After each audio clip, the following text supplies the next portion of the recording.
بسم اللہ الرحمن الرحیم۔ السلام علیکم۔ یہ کتاب آپ کے لیے کاشان بصیرت کی جانب سے ریکارڈ کی جا رہی ہے۔ پارٹ نمبر 3، معراج المومن۔ وہ چیزیں جن کے لیے وضو کرنا ضروری ہے۔ 6 چیزوں کے لیے وضو کرنا واجب ہے۔ نمبر 1، نماز میت کے علاوہ واجب نمازوں کے لیے مستحب نمازوں میں وضو شرط صحت ہے۔ نمبر 2، بھولے ہوئے سجدے اور تشہد کو انجام دینے کے لیے جبکہ ان کے اور نماز کے درمیان کوئی حدث اس سے سرزد ہوا ہو، مثلا اس نے پیشاب کیا ہو، لیکن سجدہ سہو کے لیے وضو کرنا واجب نہیں۔ نمبر 3، خانہ کعبہ کے واجب طواف کے لیے جو حج اور عمرے کا جز ہوتا ہے۔ نمبر 4، وضو کرنے کی نظر کی ہو، منت مانی ہو یا عہد کیا ہو یا قسم کھائی ہو۔ نمبر 5، جب کسی نے منت مانی ہو کہ مثلا قرآن مجید کا بوسہ لے گا۔ نمبر 6، نجس شدہ قرآن مجید کو دھونے کے لیے یا بیت الخلاء وغیرہ سے نکالنے کے لیے جبکہ مطلقہ شخص مجبور ہو کہ اس مقصد کے لیے اپنا ہاتھ یا بدن کا کوئی اور حصہ قرآن مجید کے الفاظ سے مس کرے، لیکن وضو میں صرف ہونے والا وقت اگر قرآن مجید کو دھونے یا اسے بیت الخلاء سے نکالنے میں اتنی تاخیر کا باعث ہو جس سے کلام اللہ کی بے حرمتی ہوتی ہو، تو ضروری ہے کہ وہ وضو کیے بغیر قرآن مجید کو بیت الخلاء وغیرہ سے نکال لے، یا اگر نجس ہو گیا ہو تو اسے دھو لے۔ مبطلات وضو، 7 چیزیں وضو کو باطل کر دیتی ہیں۔ نمبر 1، پیشاب جو مشکوک رطوبت پیشاب کے بعد اور استبراء سے پہلے انسان سے خارج ہوتی ہے، وہ بھی پیشاب کا حکم رکھتی ہے۔ نمبر 2، پخانہ۔ نمبر 3، ریا یعنی معدے اور آنتوں کی ہوا جو مقعد سے خارج ہوتی ہے۔ نمبر 4، نیند جس کی وجہ سے نہ آنکھیں دیکھ سکیں نہ کان سن سکیں، لیکن اگر آنکھیں نہ دیکھ رہی ہوں مگر کان سن رہے ہوں تو وضو باطل نہیں ہوتا۔ نمبر 5، ایسی حالت جن میں عقل زائل ہو جاتی ہو، مثلا دیوانگی، مستی یا بے ہوشی۔ نمبر 6، عورتوں کا استحاضہ جس کا ذکر بعد میں آئے گا۔ نمبر 7، جنابت بلکہ احتیاط مستحب کی بنا پر ہر وہ کام جس کے لیے غسل کرنا ضروری ہے۔ اقسام غسل۔ غسل 2 قسم کے ہوتے ہیں، ایک غسل ترتیبی، دوسرا غسل التماسی۔ ترتیبی غسل میں احتیاط لازم کی بنا پر غسل کی نیت کے ساتھ پہلے پورا سر و گردن اور بعد میں بدن دھونا ضروری ہے، اور بہتر یہ کہ بدن کو پہلے دائیں طرف سے اور بعد میں بائیں طرف سے دھوئے۔ تینوں اعضاء میں سے ہر ایک کو غسل کی نیت سے پانی کے اندر حرکت دینے سے ترتیبی غسل کا صحیح ہونا اشکال سے خالی نہیں ہے، اور احتیاط اس پر اکتفا نہ کرنے میں ہے۔ اور اگر وہ شخص جان بوجھ کر یا بھول کر یا مسئلہ نہ جاننے کی وجہ سے بدن کو سر سے پہلے دھوئے تو اس کا غسل باطل ہے۔ ارتماسی غسل 2 طریقے سے انجام دیا جا سکتا ہے، دفعی اور تدریجی۔ نمبر 1، غسل ارتماسی دفعی میں ضروری ہے کہ ایک لمحے کے لیے پورا بدن پانی میں گر جائے، لیکن غسل کرنے سے پہلے ایک شخص کے سارے بدن کا پانی سے باہر ہونا ضروری نہیں ہے، بلکہ اگر بدن کا کچھ حصہ پانی سے باہر ہو اور غسل کی نیت سے پانی میں غوطہ لگائے تو کافی ہے۔ نمبر 2، غسل ارتماسی تدریجی میں ضروری ہے کہ غسل کی نیت سے عرفی اعتبار سے ایک ہی دفعہ میں بدن کو پانی میں ڈبوئے۔ اس غسل میں ضروری ہے کہ بدن کا پورا حصہ غسل کرنے سے پہلے پانی سے باہر ہو۔ اگر کسی شخص کو غسل ارتماسی کے بعد پتہ چلے کہ اس کے بدن کے کچھ حصے تک پانی نہیں پہنچا ہے تو خواہ وہ اس مخصوص حصے کے متعلق جانتا ہو یا نہ جانتا ہو، ضروری ہے کہ دوبارہ غسل کرے۔ جس شخص نے حج یا عمرے کے لیے احرام باندھا ہو وہ ارتماسی غسل نہیں کر سکتا، لیکن اگر اس نے بھول کر ارتماسی غسل کر لیا ہو تو اس کا غسل صحیح ہے۔ واجب غسل 7 ہیں۔ نمبر 1، غسل جنابت۔ نمبر 2، غسل حیض۔ نمبر 3، غسل نفاس۔ نمبر 4، غسل استحاضہ۔ نمبر 5، غسل مس میت۔ نمبر 6، غسل میت۔ نمبر 7، وہ غسل جو منت یا قسم وغیرہ کی وجہ سے واجب ہو جائے، اور اگر چاند یا سورج کو مکمل گرہن لگا ہوا ہو اور مکلف جان بوجھ کر نماز آیات نہ پڑھیں یہاں تک کہ نماز قضا ہو جائے تو احتیاط واجب کی بنا پر ضروری ہے کہ اس کی قضا کے لیے غسل کریں۔ غسل جنابت واجب نماز پڑھنے کے لیے اور ایسی دوسری عبادات کے لیے واجب ہو جاتا ہے۔ لیکن نماز میت، سجدہ سہو، سجدہ شکر اور قرآن مجید کے واجب سجدوں کے لیے غسل جنابت ضروری نہیں ہوتی۔ جنابت کے احکام: دو چیزوں سے انسان مجنب ہوتا ہے، ایک جمع اور دوسرے منی کے خارج ہونے سے، خواہ وہ نیند میں حالت میں نکلے یا جاگتے میں، کم ہو یا زیادہ، شہوت کے ساتھ نکلے یا بغیر شہوت کے، اور اس کا نکلنا اختیار میں ہو یا نہ ہو۔ مجنب پر 5 چیزیں حرام ہیں۔ نمبر 1، اپنے بدن کا کوئی حصہ قرآن مجید کے الفاظ یا اللہ سبحانہ و تعالیٰ کے نام سے، خواہ وہ کسی بھی زبان میں ہو، مس کرنا، اور بہتر یہ ہے کہ انبیاء، ائمہ اور حضرت زہرا کے ناموں سے بھی اپنا بدن مس نہ کرے۔ نمبر 2، مسجد الحرام اور مسجد نبوی میں جانا، خواہ ایک دروازے سے داخل ہو کر دوسرے دروازے سے نکل آئے۔ نمبر 3، مسجد الحرام اور مسجد نبوی کے علاوہ دوسری مسجدوں میں ٹھہرنا، اور احتیاط واجب کی بنا پر ائمہ کے حرم میں ٹھہرنے کا بھی یہی حکم ہے، لیکن اگر ان مسجدوں میں سے کسی مسجد کا عبور کرے، مثلا ایک دروازے سے داخل ہو کر دوسرے سے باہر نکل جائے تو کوئی حرج نہیں۔ نمبر 4، کسی مسجد میں کوئی چیز رکھنے کے لیے داخل ہونا، احتیاط واجب کی بنا پر یہی حکم مسجد سے کوئی چیز اٹھانے کے لیے بھی ہے، چاہے مسجد میں داخل نہ بھی ہو۔ نمبر 5، ان آیات میں سے کسی آیت کا پڑھنا جن کے پڑھنے سے سجدہ واجب ہو جاتا ہے، وہ آیتیں سورہ سجدہ، سورہ فصلت، سورہ نجم، سورہ علق آیات میں ہیں۔ وہ چیزیں جو مجنب کے لیے مکروہ ہیں۔ 9 چیزیں مجنب شخص کے لیے مکروہ ہیں۔ 1 اور 2، کھانا اور پینا، لیکن اگر ہاتھ منہ دھو لے اور کلی کر لے تو مکروہ نہیں ہے، اور اگر صرف ہاتھ دھو لے تو بھی کراہیت کم ہو جائے گی۔ نمبر 3، قرآن مجید کی 7 سے زیادہ ایسی آیات پڑھنا جن میں سجدہ واجب نہ ہو۔ نمبر 4، اپنے بدن کا کوئی حصہ قرآن مجید کی جلد، حاشیہ یا الفاظ کی درمیانی جگہ سے چھونا۔ نمبر 5، قرآن مجید اپنے ساتھ رکھنا۔ نمبر 6، سونا، البتہ اگر وضو کر لے یا پانی نہ ہونے کی وجہ سے غسل کے بدلے تیمم کر لے تو پھر سونا مکروہ نہیں ہے۔ نمبر 7، مہندی یا اس سے ملتی جلتی چیز سے خضاب کرنا۔ نمبر 8، بدن پر تیل ملنا۔ نمبر 9، احتلام یعنی سوتے میں منی خارج ہونے کے بعد جمع کرنا۔ غسل مس میت: اگر کوئی شخص کسی ایسے مردہ انسان کے بدن کو مس کرے جو ٹھنڈا ہو چکا ہو اور جسے غسل نہ دیا گیا ہو، یعنی اپنے بدن کا کوئی حصہ اس سے لگائے، تو ضروری ہے کہ غسل مس میت کرے، خواہ اس نے نیند کی حالت میں مردے کا بدن مس کیا ہو یا بیداری کا عالم میں، اور خواہ ارادی طور پر مس کیا ہو یا غیر ارادی طور پر، حتیٰ کہ اگر اس کا ناخن یا ہڈی مردے کے ناخن یا ہڈی سے مس ہو جائے تب بھی غسل کرنا ضروری ہے، لیکن اگر مردہ حیوان کو مس کرے تو اس پر غسل واجب نہیں ہے۔ مستحب غسل: اسلامی شریعت میں بہت سے غسل مستحب ہیں، جن میں سے کچھ یہ ہیں۔ نمبر 1،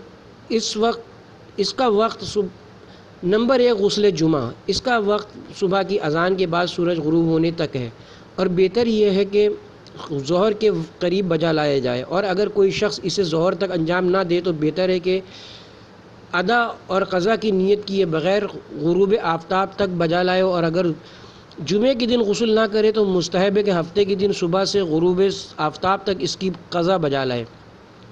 جو شخص جانتا ہو کہ اسے جمعے کے دن پانی میسر نہ ہوگا تو وہ رجا کی نیت سے جمعرات کے دن یا شب جمعہ میں غسل انجام دے سکتا ہے، اور مستحب ہے کہ انسان غسل جمعہ کرتے وقت یہ دعا پڑھے: اشہد ان لا الہ الا اللہ وحدہ لا شریک لہ وان محمدا عبدہ ورسولہ اللہم صل علی محمد وآل محمد واجعلنی من التوابین واجعلنی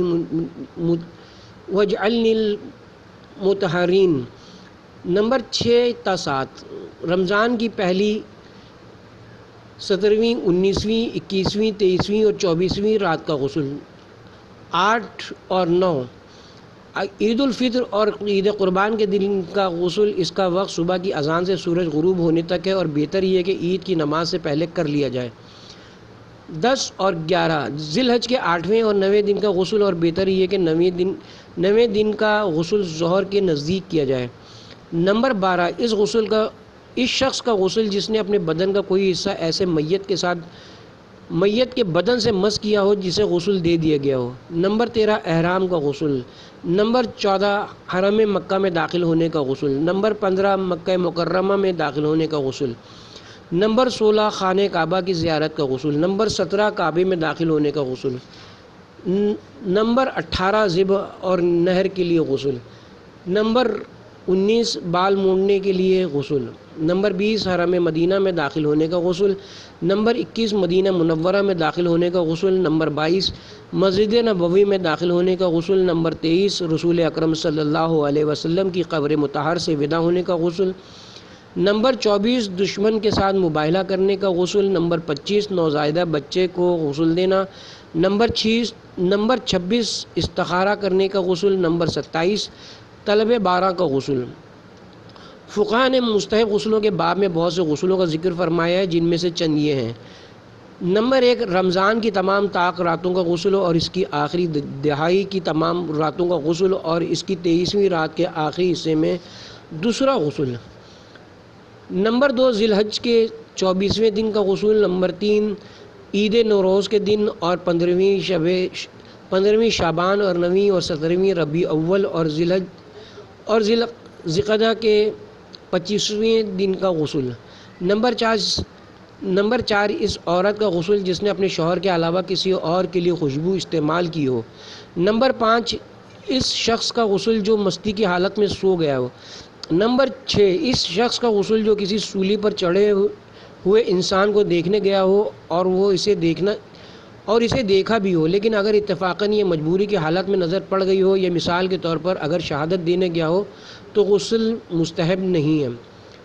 تیمم 7 صورتوں میں وضو اور غسل کے بجائے تیمم کرنا ضروری ہے۔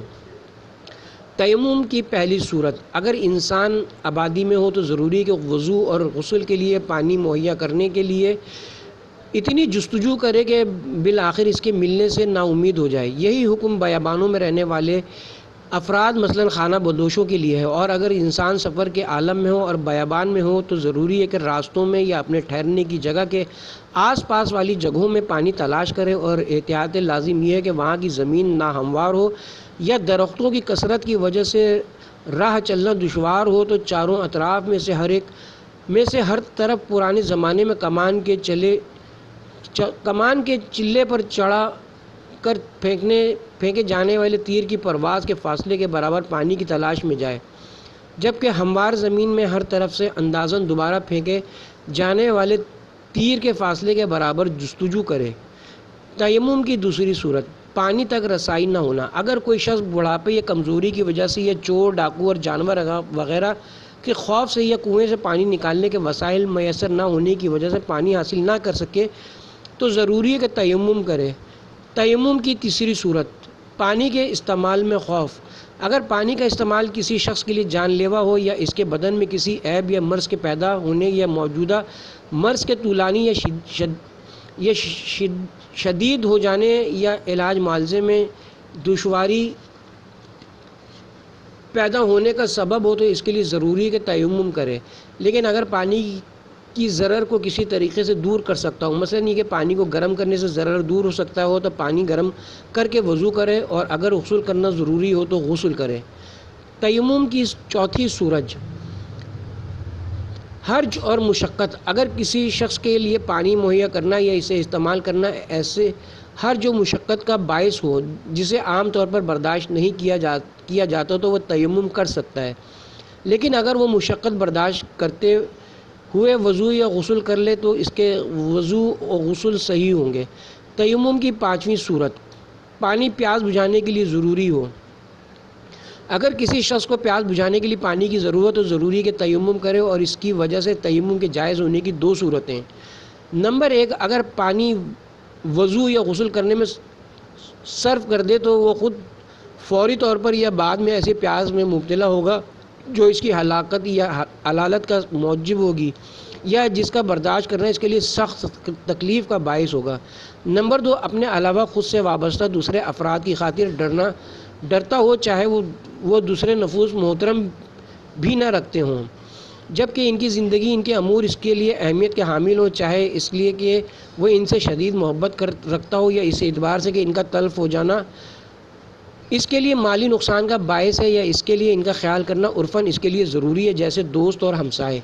ان دونوں صورتوں کے علاوہ بھی ممکن ہے کہ پیاس تیمم کے جواز کا سبب بنے، لیکن اس وجہ سے نہیں بلکہ اس لیے کہ جان کی حفاظت واجب ہے، یا اس لیے کہ پیاسے کی موت یہ بے چینی مطمئنہ اس کے لیے حرج کا سبب بنے گی۔ تیمم کی چھٹی صورت، وضو یا غسل کا ٹکراؤ ایسی شرعی تکلیف سے ہو رہا ہو جو ان سے زیادہ اہم ہو یا مساوی ہو۔ اگر کسی شخص کا بدن یا لباس نجس ہو اور اس کے پاس اتنی مقدار میں پانی ہو کہ اس سے وضو یا غسل کر لے تو بدن یا لباس دھونے کے لیے پانی نہ بچتا ہو تو ضروری کہ بدن یا لباس دھوئے اور تیمم کر کے نماز پڑھے۔ لیکن اگر اس کے پاس ایسی کوئی چیز نہ ہو جس پر تیمم کرے تو ضروری ہے کہ پانی وضو یا غسل کے لیے استعمال کرے اور نجس بدن یا لباس کے ساتھ نماز پڑھے۔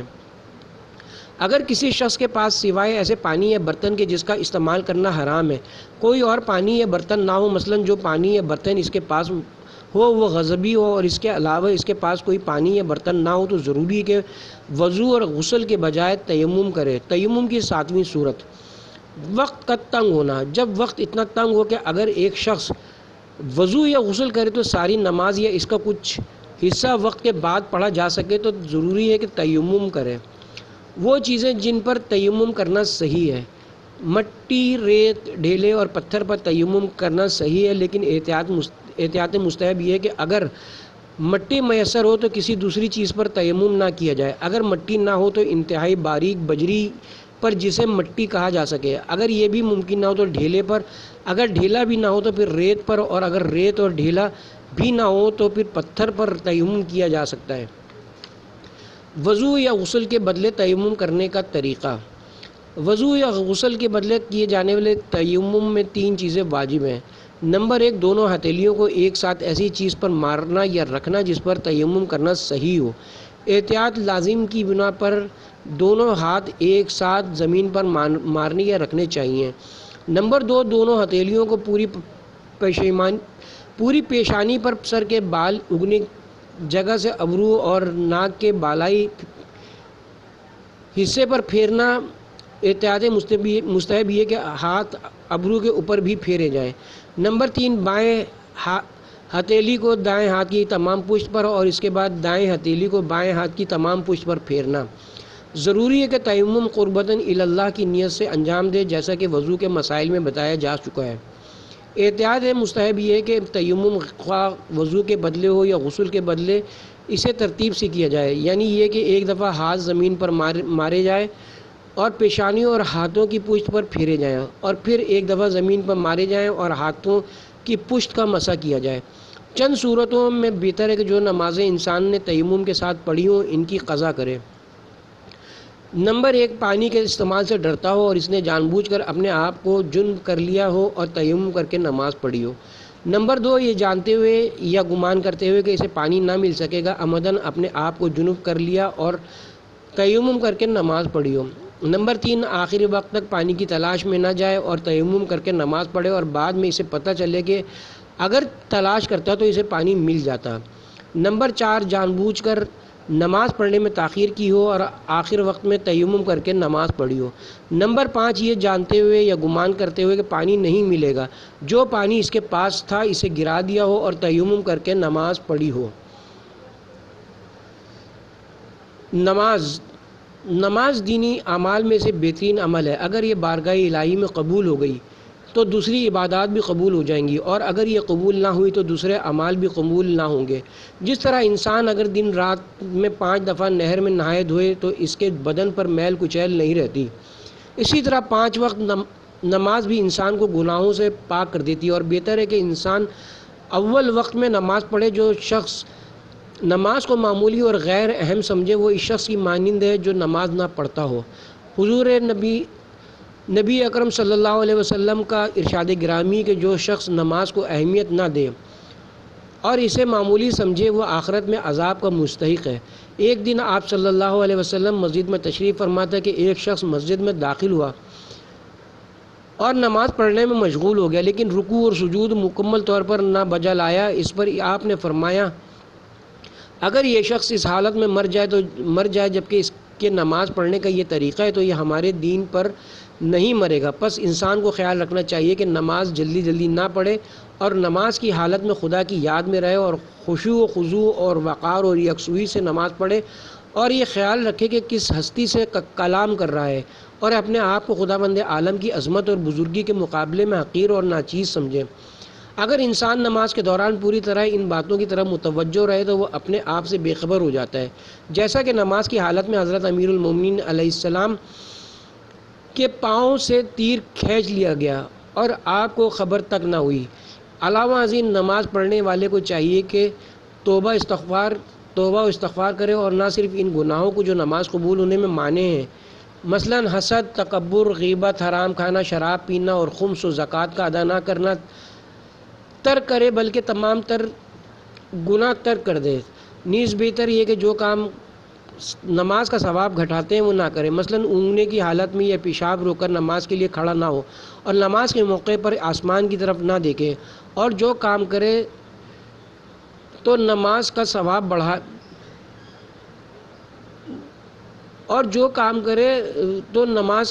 بڑھاتے ہیں، مثلا عقیق کی انگوٹھی اور پاکیزہ لباس پہننا، کنگھی اور مسواک کرنا اور خوشبو لگانا۔ واجب نمازیں 6 نمازیں واجب ہیں۔ نمبر 1 روزانہ کی نماز، نمبر 2 نماز آیات، نمبر 3 نماز میت، نمبر 4 خانہ کعبہ کے واجب طواف کی نماز، نمبر 5 باپ کی قضا نمازیں جو بڑے بیٹے پر احتیاط کی بنا پر واجب ہیں، نمبر 6 جو نمازیں اجارہ، منت، قسم اور عہد سے واجب ہو جاتی ہیں، نماز جمعہ روزانہ نمازوں میں سے ہیں۔ روزانہ کی واجب نمازیں 5 ہیں، ظہر اور عصر ہر ایک 4 رکعت، مغرب 3 رکعت اور فجر 2 رکعت۔ نقشہ اوقات نماز: نام نماز مع رکعت۔ اوقات: نماز صبح 2 رکعت، اول وقت مشرق کی جانب سے سفیدی پھیلنا شروع ہو جائے تو فجر صادق ہے اور آخر وقت طلوع آفتاب تک ہے۔ نماز ظہر 4 رکعت، اول وقت سورج دارے نصف النہار سے ڈھل جائے، آخر وقت غروب شرعی آفتاب میں عصر کی 4 رکعت بھر کا وقت باقی رہ جائے۔ نماز عصر 4 رکعت، اس کا وقت نماز ظہر کے اول وقت کے بعد سے شروع ہوتا ہے اور آخر وقت آفتاب کا غروب شرعی ہے۔ نماز مغرب 3 رکعت، اول وقت غروب شرعی آفتاب ہے، یعنی مغرب سے سرخی غائب ہو جائے اور آخر وقت آدھی رات میں صرف نماز عشاء کا وقت رہ جائے۔ عشاء 4 رکعت، اس کا وقت نماز مغرب کے اول وقت کے بعد شروع ہو جاتا ہے اور آخر وقت تک آدھی رات تک ہے۔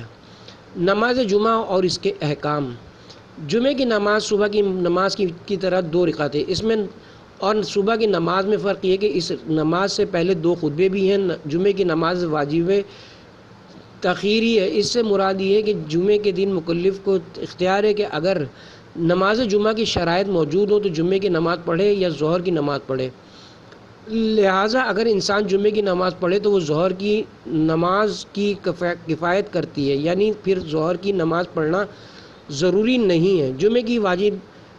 جمعہ کی نماز واجب ہونے کی چند شرطیں ہیں۔ نمبر 1 وقت کا داخل ہونا جو کہ زوال آفتاب ہے اور اس کا وقت اول زوال عرفی ہے، پس جب بھی اس سے تاخیر ہو جائے اس کا وقت ختم ہو جاتا ہے اور پھر ضروری ہے کہ ظہر کی نماز ادا کی جائے۔ نمبر 2 نماز پڑھنے والوں کی تعداد جو کہ بمِ امام 5 افراد ہے، اور جب تک 5 مسلمان اکٹھے نہ ہوں جمعہ کی نماز واجب نہیں ہوتی۔ نمبر 3 امام کا جامع شرائط امامت ہونا، مثلا عدالت وغیرہ جو کہ امام جماعت میں معتبر ہیں، اور نماز جماعت کی بحث میں بتایا جائے گا کہ اگر یہ شرط پوری نہ ہو تو جمعہ کی نماز واجب نہیں ہوتی۔ جمعہ کی نماز کے صحیح ہونے کی چند شرطیں: نمبر 1 باجماعت پڑھا جانا، پس یہ نماز فرادہ ادا کرنا صحیح نہیں ہے، اور جب مقتدی نماز کی دوسری رکعت کے رکوع سے پہلے امام کے ساتھ شامل ہو جائے تو اس کی نماز صحیح ہے اور وہ اس کے بعد 1 رکعت فرادہ پڑھ لے گا، اور اگر دوسری رکعت کے رکوع میں نماز میں شامل ہو تو احتیاط واجب کی بنا پر اس نماز جمعہ پر اکتفا نہیں کر سکتا اور ضروری ہے کہ ظہر کی نماز پڑھے۔ نمبر 2 نماز سے پہلے 2 خطبے پڑھنا، پہلے خطبے میں خطیب اللہ تعالیٰ کی حمد و ثنا بیان کرے، نیز نمازیوں کو تقوی اور پرہیزگاری کی تلقین کرے اور قرآن مجید کا ایک چھوٹا سورہ پڑھے اور دوسرے خطبے میں ایک بار پھر اللہ تعالیٰ کی حمد و ثنا بجا لائے، پھر حضرت محمد صلی اللہ علیہ وسلم اور ائمہ پر درود بھیجے، اور احتیاط مستحب یہ کہ مومنین اور مومنات کے لیے استغفار بخشش کی دعا کریں۔ ضروری ہے کہ خطبے نماز سے پہلے پڑھے جائیں، پس اگر نماز 2 خطبوں سے پہلے شروع کر لی جائے تو صحیح نہیں ہوگی، اور زوال آفتاب سے پہلے خطبے پڑھنے میں اشکال ہے، اور ضروری ہے کہ جو شخص خطبے پڑھے وہ خطبے پڑھنے کے وقت کھڑا ہو، لہٰذا اگر وہ بیٹھ کر خطبے پڑھے تو صحیح نہیں ہوگا، اور 2 خطبوں کے درمیان بیٹھ کر فاصلہ دینا لازم ہے، جو کہ ضروری ہے کہ چند لمحوں کے لیے ہو۔ یہ بھی ضروری کہ امام جماعت ہی خطبے پڑھے، احتیاط کی بنا پر ضروری کہ اللہ تعالیٰ کی حمد و ثنا، اسی طرح پیغمبر اکرم صلی اللہ علیہ وسلم اور ائمہ مسلمین پر درود عربی زبان میں ہو، اور اس سے زیادہ میں عربی معتبر نہیں ہے، بلکہ اگر حاضرین کی اکثریت عربی نہ جانتی ہو تو احتیاط لازم ہے کہ بطور خاص تقوی کے بارے میں واعظ و نصیحت کرتے وقت جو زبان حاضرین جانتے ہیں اسی میں تقوی کی نصیحت کرے۔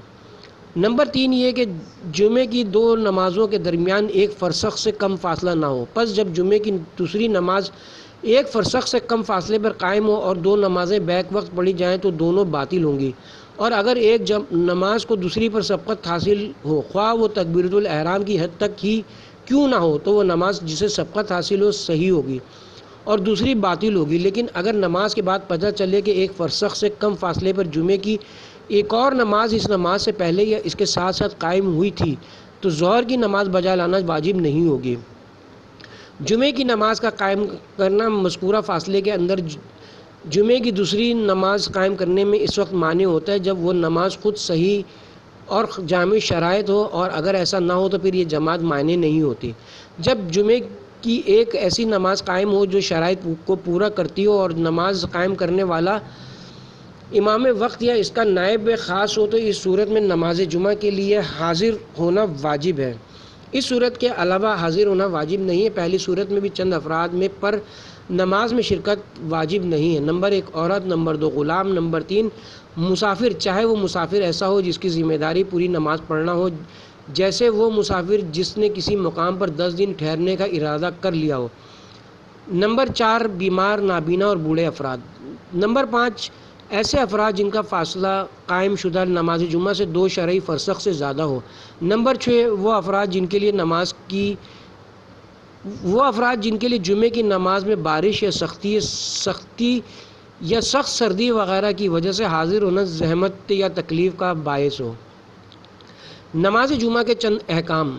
نماز جمعہ کے چند احکام یہ ہیں۔ نمبر 1 اس بنیاد پر کہ غیبت کے زمانے میں نماز جمعہ واجب عینی نہیں ہے، انسان اول وقت میں بلا تاخیر ظہر کی نماز پڑھ سکتا ہے۔ نمبر 2 امام کے خطبے کے دوران باتیں کرنا مکروہ ہے، لیکن اگر باتوں کی وجہ سے خطبہ سننے میں رکاوٹ ہو تو احتیاط کی بنا پر باتیں کرنا جائز نہیں ہے۔ نمبر 3 احتیاط کی بنا پر دونوں خطبوں کا سننا واجب ہے، لیکن جو لوگ خطبوں کے معنی نہ سمجھتے ہوں ان کے لیے سننا واجب نہیں ہے۔ نمبر 4 جب امام جمعہ خطبہ پڑھ رہا ہو تو حاضر ہونا واجب نہیں ہے۔ مستحب نمازیں بہت سی ہیں جنہیں نفلی نمازیں بھی کہتے ہیں۔ مستحب نمازوں میں سے روزانہ کی نفل نمازوں کی بہت زیادہ تاکید کی گئی ہے۔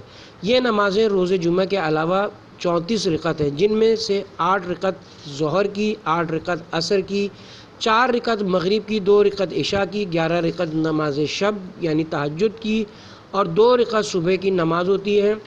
اور چونکہ احتیاط واجب کی بنا پر عشاء کی 2 رکعت نفل بیٹھ کر پڑھنی ضروری ہے، اس لیے وہ 1 رکعت شمار ہوتی ہے، لیکن جمعے کے دن ظہر اور عصر کی 16 رکعت نفل پر 4 رکعت کا اضافہ ہو جاتا ہے۔ بہتر ہے کہ یہ پوری 20 رکعتیں زوال سے پہلے پڑھی جائیں، سوائے 2 رکعت کے جن کے زوال کے وقت پڑھا جانا بہتر ہے۔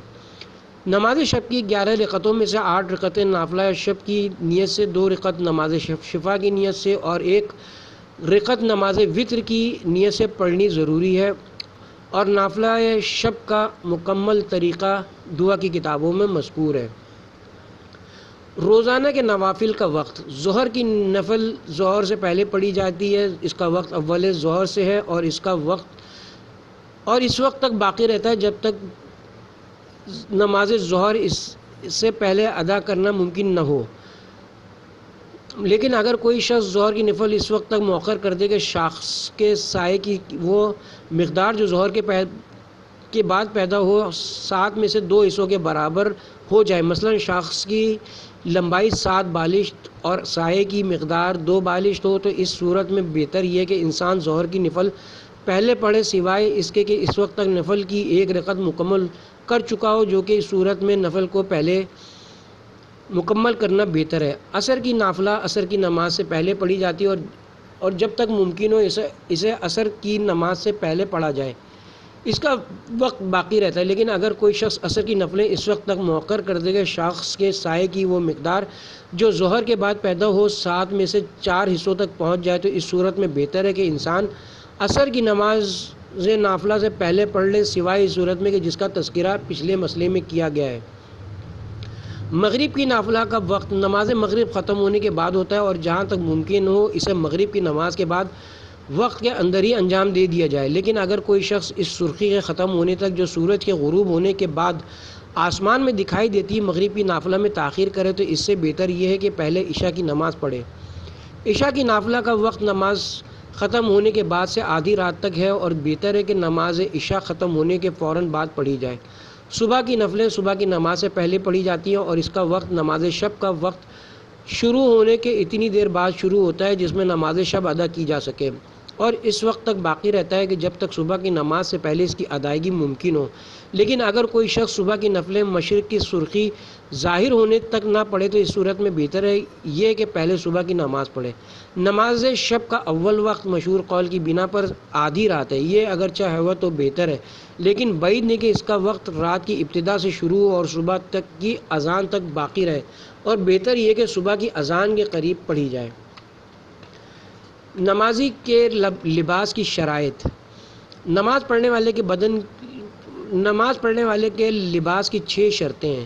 نمبر 1 پاک ہو، نمبر 2 مباح ہو بنا بر احتیاط واجب، نمبر 3 مردار کے اجزاء سے نہ بنا ہو، نمبر 4 درندے کے اجزاء سے بنا ہوا نہ ہو بلکہ احتیاط واجب کی بنا پر حرام گوشت حیوان کے اجزاء سے نہ بنا ہو، نمبر 5 اور 6 اگر نماز پڑھنے والا مرد ہو تو اس کا لباس خاص ریشم اور زردوزی کا بنا ہوا نہ ہو، جن صورتوں میں نمازی کا بدن اور لباس پاک ہونا ضروری نہیں۔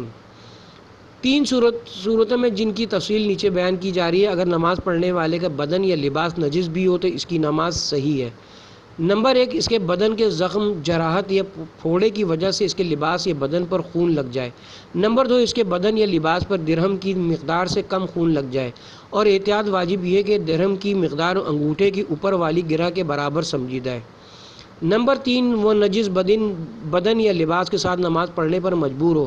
علاوہ ازیں ایک اور صورت میں اگر نماز پڑھنے والے کا لباس نجس بھی ہو تو اس کی نماز صحیح ہے، اور وہ صورت یہ کہ اس کا چھوٹا لباس مثلا موزہ اور ٹوپی نجس ہو۔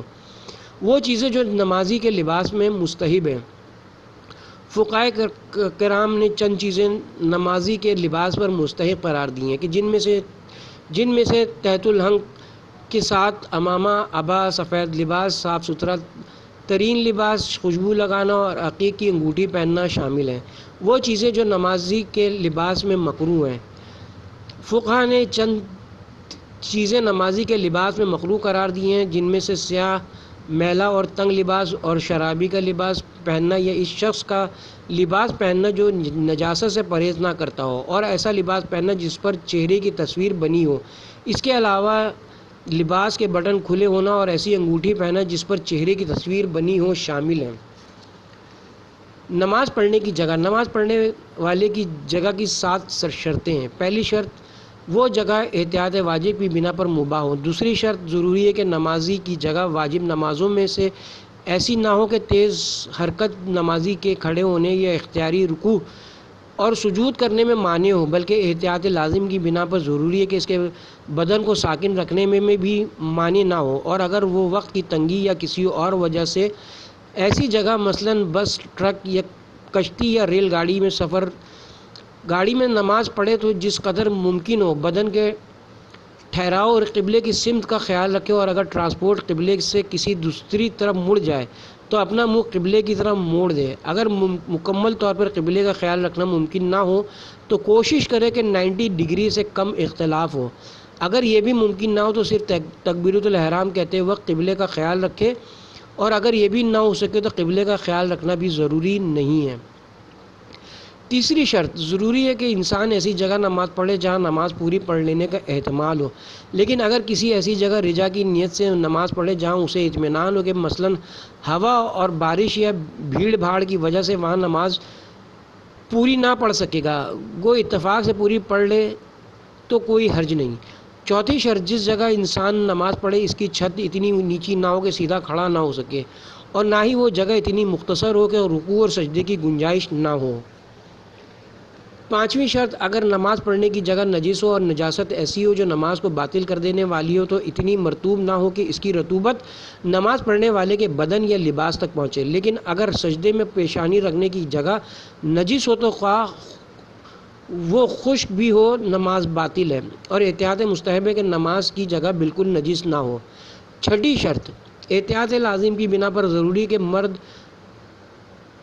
عورت مرد سے کم اتنا پیچھے کھڑی ہو کہ اس کے سجدہ کرنے کی جگہ سجدے کی حالت میں مرد کے 2 زانوں کے برابر فاصلے پر ہو۔ ساتویں شرط، نماز پڑھنے والے کی پیشانی رکھنے کی جگہ 2 زانوں اور پاؤں کی انگلیاں رکھنے کی جگہ سے 4 ملی ہوئی انگلیوں کی مقدار سے زیادہ اونچی یا نیچی نہ ہو۔ اس مسئلے کی تفصیل سجدے کے احکام میں آئے گی۔ وہ مقامات جہاں نماز پڑھنا مستحب ہے، اسلام کی مقدس شریعت میں بہت تاکید کی گئی کہ نماز مسجد میں پڑھی جائے۔ دنیا بھر کی ساری مسجدوں میں سب سے بہتر مسجد الحرام اور اس کے بعد مسجد نبوی ہے، اور اس کے بعد مسجد کوفہ، اور اس کے بعد مسجد بیت المقدس کا درجہ ہے، اس کے بعد شہر کی جامع مسجد، اور اس کے بعد محلے کی مسجد، اور اس کے بعد بازار کی مسجد کا نمبر آتا ہے۔ وہ مقامات جہاں نماز پڑھنا مکروہ ہے، چند مقامات پر نماز پڑھنا مکروہ ہے، جن میں سے کچھ یہ ہیں: نمبر 1 حمام، نمبر 2 شور زدہ زمین، نمبر 3 کسی انسان کے مقابل، نمبر 4 اس دروازے مقابل جو کھلا ہو، نمبر 5 سڑک اور گلی کوچے میں بشرطے کہ گزرنے والوں کے لیے باعث زحمت نہ ہو، اور اگر انہیں زحمت ہو تو ان کے راستے میں رکاوٹ ڈالنا حرام ہے، نمبر 6 آگ اور چراغ کے مقابل، نمبر 7 باورچی خانے میں اور ہر اس جگہ جہاں آتش دان ہو، نمبر 8 ایسے کنویں اور گڑھے کے مقابل جس میں پیشاب کیا جاتا ہو، نمبر 9 جاندار کے تصویر یا مجسمے کے سامنے مگر یہ کہ اسے ڈھانپ دیا جائے، نمبر 10 ایسے کمرے میں جس میں جنب شخص موجود ہو، نمبر 11 جس جگہ تصویر ہو خواہ وہ نماز پڑھنے والے کے سامنے نہ ہو، نمبر 12 قبر کے مقابل، نمبر 13 قبر کے اوپر، نمبر 14 2 قبروں کے درمیان، نمبر 15 قبرستان میں۔